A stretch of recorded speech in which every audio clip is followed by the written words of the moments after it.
शुभविवाह या मालिकेच्या 3 फेब्रुवारीच्या भागामध्ये रागिणीने आता भूमीच्या बोटीवरती सगळीकडे रॉकेल पसरवून ठेवलेलं असतं आणि रॉकेलच्या ड्रममध्ये एक सुतळ आणि बाकी सगळ्या टोकांना तोच आता मोठी ती दोरी सोडलेली असते। त्यानंतर भूमीची पर्स घेऊन त्यातलं आय कार्ड, भूमीचं पॅन कार्ड आणि काही ठराविक ओळखपत्राच्या गोष्टी ह्या सगळ्या ती बोटीवरती टाकते। यावरती अभिजित म्हणतो, आई हे कशाला?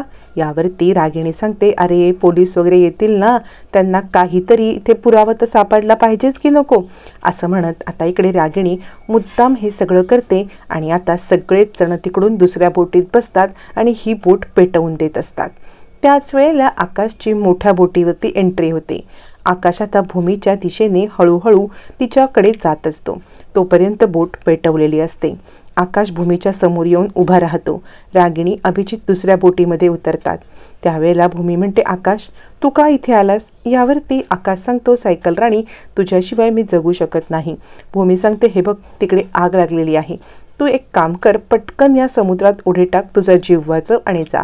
आकाश म्हणतो, नाही, जे व्हायचं ते आपल्या दोघांचंही होणार आहे, तुला एकटीला इथे ठेवून मी कुठेही जाऊ शकत नाही, असं म्हणत तो दोरीने आता भूमीचा पूर्णपणे हात वगैरे सोडवतो आणि तिला सोडवण्याचा प्रयत्न करतो। भूमी सांगत असते, आकाश माझ्या जीवाचं काही झालं तरी चालेल, तू जा। पण आकाश ऐकत नाही, तो भूमीचे हात वगैरे पूर्णपणे सोडवतो। हात पाय सोडवल्यावरती मग मात्र आता आकाश भूमीला म्हणतो, हे सगळं कुणी केलं? हे सगळं कुणी केलं सायकल राणी? आणि तिला मिठी मारतो। मग भूमी सांगते, रागिणी, आणि रागिणी हे नाव आकाशच्या कानावरती पडतं। त्याच वेळेला बोटीचा खूप मोठा ब्लास्ट होतो। या ब्लास्टमध्ये आता पुढे काय होतं हे आपल्याला दाखवलं जात नाही। ब्लास्ट होत असताना भूमी आकाश जरी बोटीवरती असले तरी आता मालिका एक वेगळं टर्न आणि ट्विस्ट घेताना दिसणार आहे। आकाश आणि भूमी एका वेगळ्या स्वरूपात समोर येणार आहेत।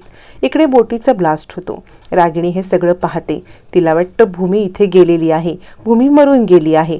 दोघं जण आपल्या विजयाच्या खुशी मनवत असतात, पण त्यांना माहीत नसतं की त्यांचे इरादे सगळे फ्लॉप होणार असतात, कारण आकाशची सही घेतल्याशिवाय त्यांना प्रॉपर्टी नावावरती होणार नसते आणि आकाश त्या बोटीवरती होता हे अजून त्यांना माहिती नसतं। इकडे मानसी अस्वस्थ असते, तिला काहीतरी अघटित घडणार असे संकेत मिळत असतात। ती आता अथर्वला काहीतरी विचारते, पण अथर्व तिच्यावरती खूप चिडतो, रागराग करत असतो आणि तिच्याशी नीट बोलत नसतो। रागिणीने त्याचे कान भरलेले असतात, त्यामुळे मानसीला तो अद्वा बोलतो। त्यावरती आता मात्र इकडे राजा काका म्हणतात, अथर्व तुला झाले तरी काय? असं म्हणत असताना अथर्व म्हणतो की बाबा काही नाही आहे, हिची ना सवयच आहे दरवेळेला मध्ये मध्ये बोलायची। राजा काका म्हणतात, अरे तुझी आई आणि अभिजित कुठे आहे? त्याच वेळेला मनसीला आठवतं की आपण त्यांना बोलताना ऐकलं होतं की 26 जानेवारीला भूमी तिकडे सापडणार नाही, मग हे भूमिताईला शोधायला गेलेत का? राजा काका म्हणतात, सकाळपासून रागिणीला मी फोन लावते पण फोनच उचलत नाहीये, एवढ्या कसल्या मीटिंगमध्ये बिझी आहे। तितक्यात आजीची एंट्री होते। आजी तीर्थयात्रेवरून परत आलेली असते। आजी म्हणते, राजाभाऊ तुमच्या बायकोचं हे वागणं तुम्हाला काही नवीन आहे का? कामामध्ये बिझी असली की ती फोन उचलते तरी का? अथर्व म्हणतो, आजी तू आलीस, ये ये ये, नंतर गोष्टी बोल, आधी इथे बस बरं, असं म्हणत अथर्व आजीची बॅग वगैरे घेतो आणि आता इकडे नीलांबरी आणि पौर्णिमा लपून छपून वरतून हे बोलणं ऐकत असतात। मानसीच्या डोळ्यात पाणी येतं। आजीला बघून मानसी रडायला लागते। आजी म्हणते, काय ग मनू, ताई इकडे नाही आहे आणि मी पण नव्हते, एकटी पडली होतीस ना तू, पण काळजी करू नकोस, मी न तीर्थयात्रेवरून प्रसाद आणला आहे आणि तो घेऊन मी स्वतः जयसिंगपूरला उद्याच्या उद्या रवाना होऊन दोघांना तो आशीर्वाद म्हणून प्रसाद देणार आहे। तू काही घाबरू नकोस बरं, लवकरच त्या दोघांना मी परत सुद्धा घेऊन येईन, असं म्हणत आजी मानसीला समजावते। इकडे पौर्णिमाचे धाबेदार आणतात। भूमी जयसिंगपूरला नाही आहे हे पौर्णिमाला माहिती असतं।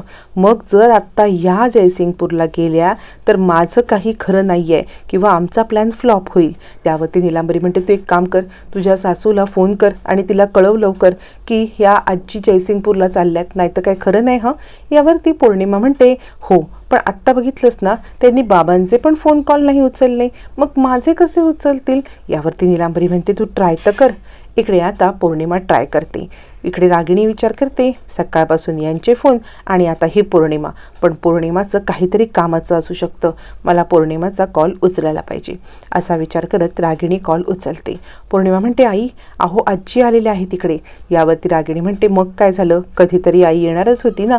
पौर्णिमा सांगते, ते नाही आहे महत्त्वाचं, त्या उद्याच्या उद्या जयसिंगपूरला जायला निघाल्यात हे महत्त्वाचं आहे.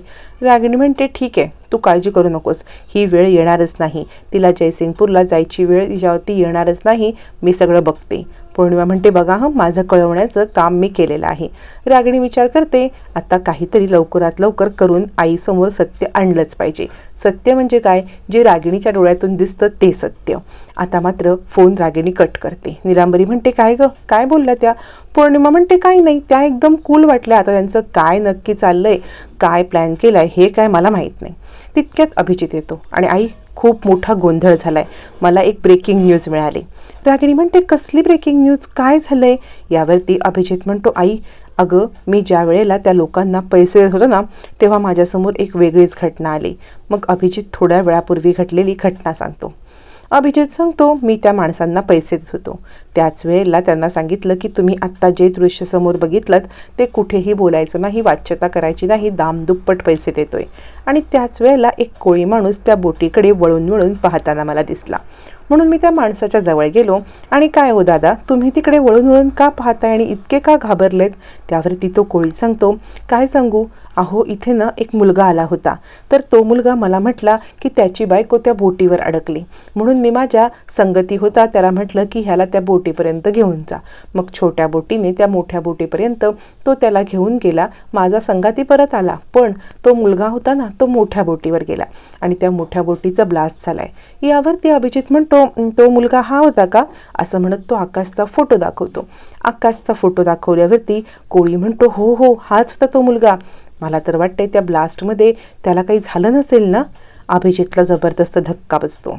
मारण्याचा प्लॅन फक्त भूमीचा असतो, आकाशची अंगठा किंवा सही घेणं बाकी असतं, त्यानंतर आकाशचं काम तमाम होणार असतं. पण आत्ता अचानकपणे आकाशची ही अवस्था बघून किंवा आकाशला गेलेलं बघून अभिजित हादरतो. आकाशचं जाणं हे यांच्या हातातून प्रॉपर्टी जाण्या इतकंच महत्त्वाचं असतं. आणि ही सगळी घटना तो रागिणीला सांगतो. रागिणी म्हणते, काय म्हणजे आकाश त्या बोटीवरती आला होता? अभिजित म्हणतो, हो कदाचित त्याने आपल्याला पाहिलं पण असेल. रागिणी म्हणते, नाही त्यांनी पाहिलं नसेल, त्यांनी जर पाहिलं असतं ना त्याने मला आवाज दिला असता, तो गप्प नाही बसणार. पण म्हणजे तो त्या बोटीवरती आला होता, त्याला समजलं कसं की इकडे भूमी आहे? अभिजित म्हणतो, आई यापेक्षा महत्त्वाची गोष्ट ही आहे की बोट जळून गेली आणि त्यात कदाचित आकाशसुद्धा गेला. रागिणीच्या चेहऱ्यावरती एक हसू येतं. रागिणी म्हणते, काय आकाश गेला म्हणजे स्वतःचा मृत्यू त्याने स्वतःच्याच हाताने ओढवून घेतला? अभिजित म्हणतो, पण आई अगं सहीचं काय, आपल्याला जी सही हवी होती त्याचं काय? यावरती रागिणी म्हणते, त्याचं काय करायचं ते बघू नंतर, आत्ता सध्या घरी जायला पाहिजे, आजी आले ती जयसिंगपूरला जायला निघाली. रागिणी काहीतरी वेगळाच विचार करते. प्रॉपर्टी न मिळून सुद्धा रागिणीला काही अस्वस्थता वाटतच नसते. मग मात्र रागिणी आणि अभिजित घरी येतो. अभिजित आणि रागिणी घरी आल्यावरती आजी सांगत असते, हा सगळ्यांनी प्रसाद घ्या. सगळ्यांना प्रसाद देत असताना तितक्यात आता मात्र रागिणीची एंट्री होते. रागिणी म्हणते, आई तू आलीस, मी तुला किती मिस केलं माहिती आहे का तुला? असं म्हणत ती आईला मिठी मारते. आजी म्हणते, हो गं मी पण खूप मिस केलं आणि मी आकाश भूमीला पण मिस केलं. आता उद्याच्या उद्या जयसिंगपूरला जाऊन मी त्यांना स्वतःच्या हाताने प्रसाद देणार आहे. असं म्हणत आजीसुद्धा आता जयसिंगपूरला जाण्याची गोष्ट करते. रागिणी विचार करते, लवकरात लवकर मी केलेलं प्लॅनिंग वर्कआउट झालं पाहिजे. आणि रागिणीच्या प्लॅनिंग वर्कआउटच होतं. हे सगळा प्रकार चालू असताना पोलीस येतात. पोलिसांना बघून आजीला सगळ्यांना धक्का बसतो. अचानकपणे पोलीस कसे काय इकडे आले? यावरती पोलीस म्हणतात, आम्ही इन्व्हेस्टिगेशन करायला आलोय. रागिणी म्हणते, कसली इन्व्हेस्टिगेशन, आम्ही तर काही कंप्लेंट वगैरे केली नव्हती. पोलीस म्हणतात, तुम्ही नाही कंप्लेंट केली, पण ह्या सगळ्या जरा वस्तू बघा बरं. या वस्तू पाहिल्यात तर तुमच्या कोणाच्या ओळखीच्या आहेत का? कारण हे आय कार्ड आहे ते आम्हाला ओळखीचं वाटते. मग आता मात्र मानसी म्हणते, हे तर सगळ्या ताईच्या वस्तू आहेत आणि आय कार्डसुद्धा भूमीचंच असतं. सगळ्यांना जबरदस्त धक्का बसतो.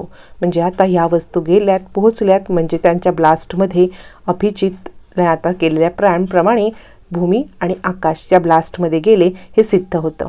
मग भूमी आणि आकाश मेले याची घोषणा होते. भूमी आणि आकाशची शोकसभा असते. त्या शोकसभेमध्ये दोघांचे फोटो लावलेले असतात. अभिजित आणि रागिणीचा प्लॅन असा असतो की भूमी आणि आकाश गेले, त्यांचं 13वं सगळी श्राद्ध करायची, म्हणजे आता महाजनांचा वारीसच राहिलं नाही, मग प्रॉपर्टी आपोआपच मी मुलगी म्हणून माझ्याकडे येणार, मृत्यूपत्र गेलं उडत, असा प्लॅन असतानाच नियती तिच्या प्लॅनचे 3-13 वाजवते. रागिणी सांगत असते, आकाश आणि भूमी, तुमच्याशिवाय जगण्याचा मी विचारसुद्धा करू शकत नाही. कुठे आहात तुम्ही दोघं? आकाश, आता कोण मला आत्तू म्हणणार? त्याच वेळेला आकाशच्या फोटोमध्ये प्रतिबिंब दिसत आकाश परत आलेला असतो. आकाशच्या हातामध्ये कोबड्या असतात. त्याला त्या ब्लास्टमध्ये दुखापत झालेली असते शरीराला, पण मेंदू बरा झालेला असतो. त्याला सगळं आठवलेलं असतं आणि तो आत्तू नाही तर आत्या म्हणत असतो. आत्या, आणि त्याच्या चेहऱ्यावरती एक राग असतो. आता मात्र रागिणीबद्दलचा इतका तिरस्कार घेऊन आई योगेश्वरीच्या कृपेने आकाशची धमाकेदार एंट्री झालेली आहे आणि आता भूमीचा अजूनही पत्ता नाही. भूमीसुद्धा जिवंत असणार. ज्याप्रमाणे आकाश वेगळ्या रूपात आलाय, भूमीची पण धमाकेदार एंट्री होणार आहे आणि आता खऱ्या अर्थाने मालिका पाहायला रंजक होणार. भूमी आणि आकाश कसे भेटणार, ही मालिका पुढे कशी जाणार, हे मात्र पाहणं फारच रंजक ठरणार आहे.